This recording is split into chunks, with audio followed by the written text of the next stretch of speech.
இன்று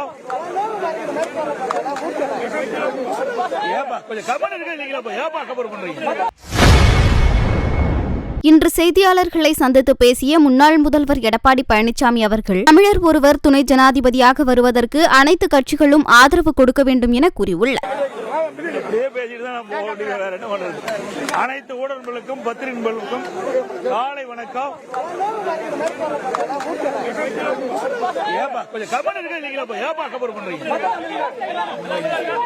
என்ன பழக்கம்? தமிழ்நாட்டைச் சேர்ந்த மதிப்புக்கும் மரியாதைக்குரிய மாண்புமிகு மகாராஷ்டிரா ஆளுநர் சிபி ராதாகிருஷ்ணன் அவர்கள் இந்திய நாட்டினுடைய துணை ஜனாதிபதியாக ஜனாதிபதி தேர்தலில் போட்டியிடுவதற்கு வாய்ப்பு கிடைத்திருக்கின்றது.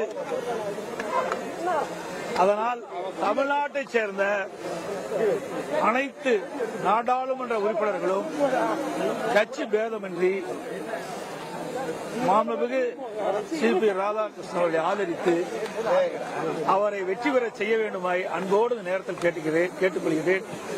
இன்றைக்கு தமிழகத்திற்கு ஒரு நல்ல வாய்ப்பு கிடைத்திருக்கின்றது. இந்திய நாட்டினுடைய துணை ஜனாதிபதியாக வருவதற்கு, தமிழ்நாட்டைச் சேர்ந்தவர்கள் வருவதற்கு ஒரு வாய்ப்பு கிடைக்கிறது. ஆகவே அனைத்து நாடாளுமன்ற உறுப்பினர்களும் கட்சி பேதமின்றி மரியாதைக்குரிய மாண்புமிகு சிபி ராதாகிருஷ்ணன் ஆதரிக்க வேண்டுமாய் அன்போடு இந்த நேரத்தில் கேட்டுக்கொள்கிறேன். காங்கிரஸ் சார்பா துணை ஜனாதிபதிக்கு தெரியலையே. நான் தமிழ் இப்ப அறிவிக்கப்பட்டிருக்குது. தமிழ்நாட்டைச் சேர்ந்த மகாராஷ்டிரா மேதகு ஆளுநர் மதிப்புக்கு மரியாதைக்குரிய மாண்புமிகு சிபி ராதாகிருஷ்ணன் அவர்கள் இன்னைக்கு துணை ஜனாதிபதியாக அறிவிக்கப்பட்டிருக்கிறார்கள். அவர் தமிழ்நாட்டை சேர்ந்தவர். அதனால தமிழ்நாட்டுக்கு ஒரு வாய்ப்பு கிடைக்குது. அந்த வாய்ப்பு நான் பேசி முடிக்க சொல்லுவேன். ஒரு நல்ல வாய்ப்பு கிடைச்சிருக்கு. இந்திய நாட்டுடைய துணை ஜனாதிபதி ஒரு சாதாரண விஷயம். தமிழ்நாட்டை சேர்ந்தவருக்கு வாய்ப்பு கிடைச்சிருக்கு. அந்த வாய்ப்பு கிடைத்திருக்கிற காரணத்தினால நம்ம கட்சி பேதமின்றி தமிழ்நாட்டை சேர்ந்த அனைத்து நாடாளுமன்ற உறுப்பினர்களும் மாண்புமிகு சிபி ராதாகிருஷ்ணன் ஆதரிக்க வேண்டுமாய் அன்போடு கேட்டுக்கொள்கிறேன். நன்றி, வணக்கம்.